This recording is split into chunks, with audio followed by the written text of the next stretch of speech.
Welcome to the Deep Dive. Today, we're tackling a really big one, something that's, all over the headlines and movies, the Russian Mafia. Exactly. But the question is how much of that is hype? And can we even use our usual ideas about international actors to understand it properly? That's what we're digging into. We're basing this entire conversation on just one source. It's a chapter by Anton Weining called The Russian Mafia, a private actor in international relations. Right. And our goal here is to really unpack the ideas in this text, look hard at the claims about size and what this thing actually is, its international reach. Basically helping you, the listener, see past the kind of sensational stuff. Okay, let's start with the basics. On the world stage, we've got states, obviously, and then non-state actors, think big companies, NGOs. But where do organized crime groups fit? Yeah, that's a tricky one, and the source jumps right in. It mentions this debate. Should organized crime be lumped in with NGOs? How so? Yeah. They seem pretty different. Well, the argument goes like this.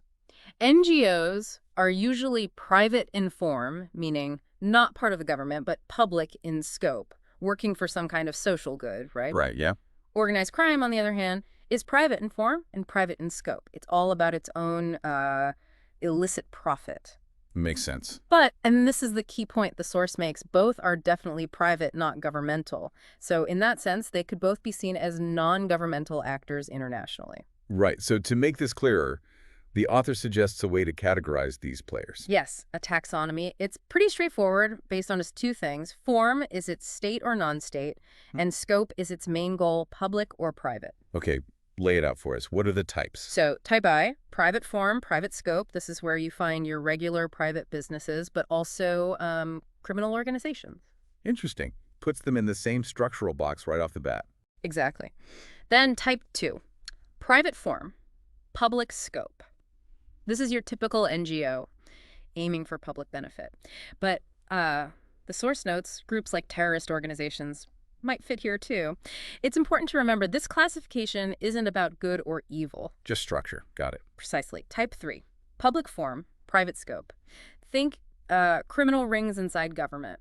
Bureaucrats or politicians using their official position for private, illegal gain. Okay, corruption within the state machinery. Yep. And finally, type 4, public form, public scope. That's just states themselves. So this gives us a map. Stat and state, private, public.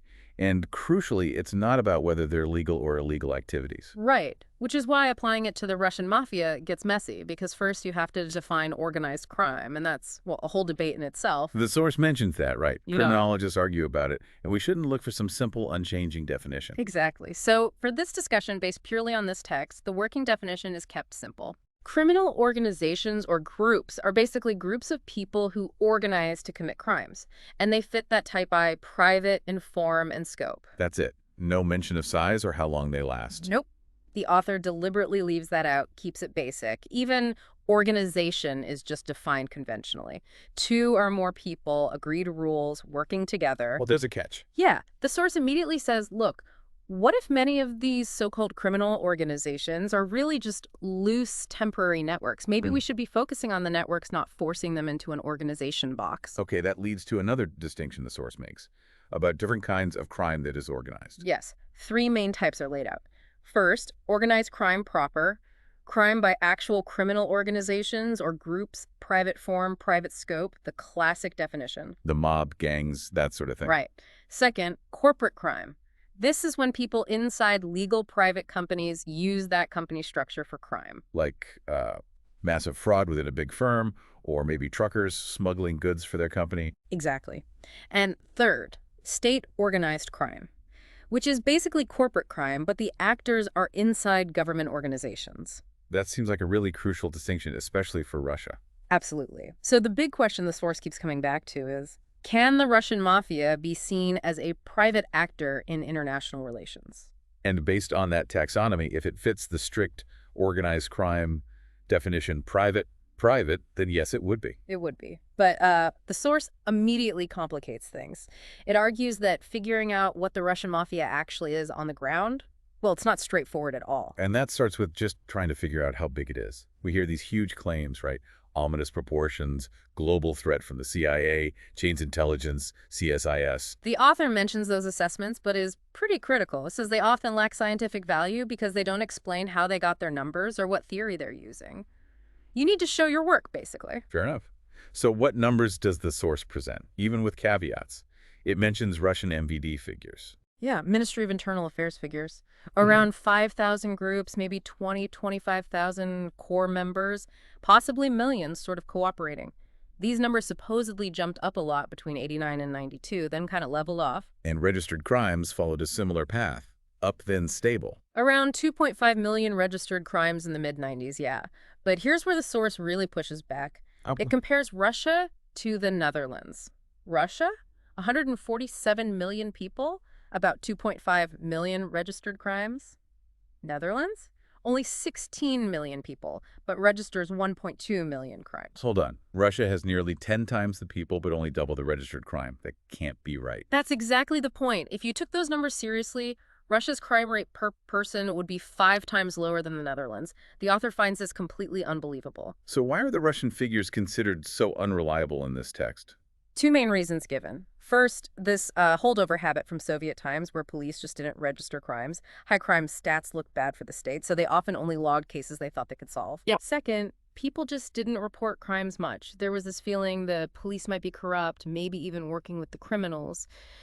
So fear of retaliation was a big factor. So the official numbers are likely a massive underestimate.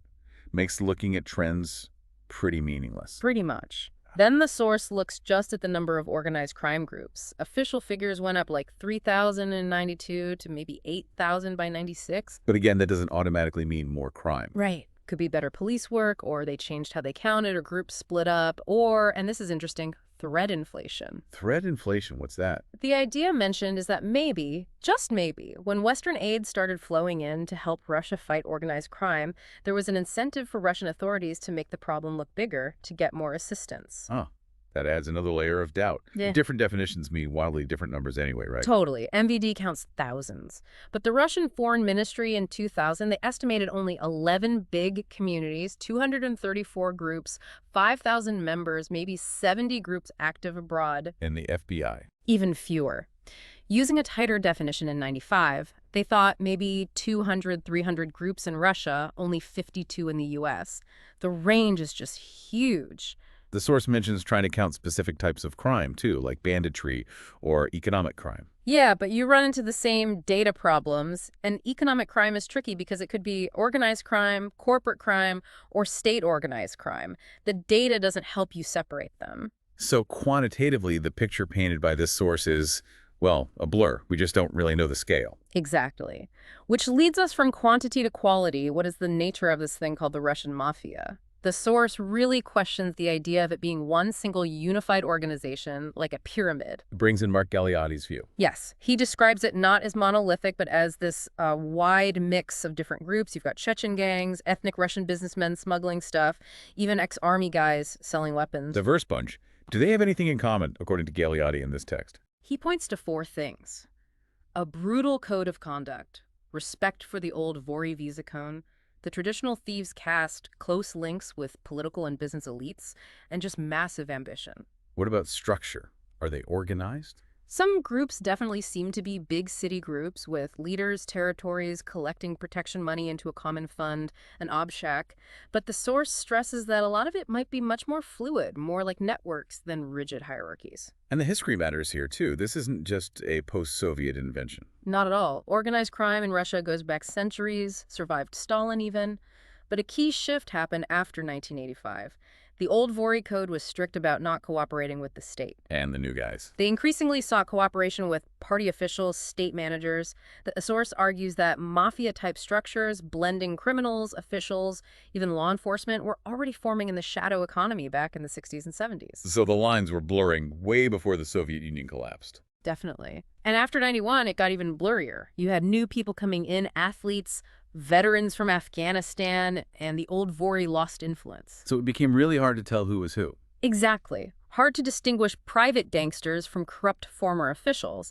The source calls them comrade criminals from the new businessmen. The source suggests this mix is the typical picture of Russian crime blurring organized, state-organized, and corporate crime. The source also mentions the Soviet shadow economy as important context. Yeah, because under central planning, so much normal economic stuff trading, hiring people was illegal. People got creative. Hoarding, stealing from the state, corruption, relying on favors, blat. So people got used to bending or breaking rules just to get by. Pretty much. And many new businessmen came from that environment where fraud or deception was almost part of daily life for survival. Okay, so then comes privatization in the 90s. Did classic organized crime groups grab big chunks of industry, according to this text? The source questions that narrative, especially for the really big stuff like oil and gas. It suggests those sectors were mostly carved up by powerful bankers and their financial industrial groups, the FIIGs, often with strong state connections. So where was organized crime more visible? More in sectors with lots of cash floating around: wholesale, retail, hotels, restaurants, some banking. Control and transport, sales, and definitely racketeering, demanding protection money, but probably not owning huge stakes in major industries. So the qualitative picture is also complicated. A lot of what gets called Russian Mafia activity might actually be carried out by legal companies acting illegally, or government officials, or some hybrid mix. Yes, and the source floats this idea that maybe these are genuinely new institutional forms that our standard definitions just don't capture properly. Maybe it's a temporary, transitional thing. This blurring makes the international picture tricky too. The common idea is this outward expansion, right? Yeah, Galeotti's mentioned again, talking about presence across Europe, North America, mentioning Ivankov potentially leading an organization in the U.S., claims of global prefects. But the source doesn't just accept that. It looks closer. It focuses on two specific cases investigated in the literature it reviews, Hmm. the U.S. and the Netherlands. Okay, what does it say about the U.S.? It presents two really conflicting views on Russian émigré crime there.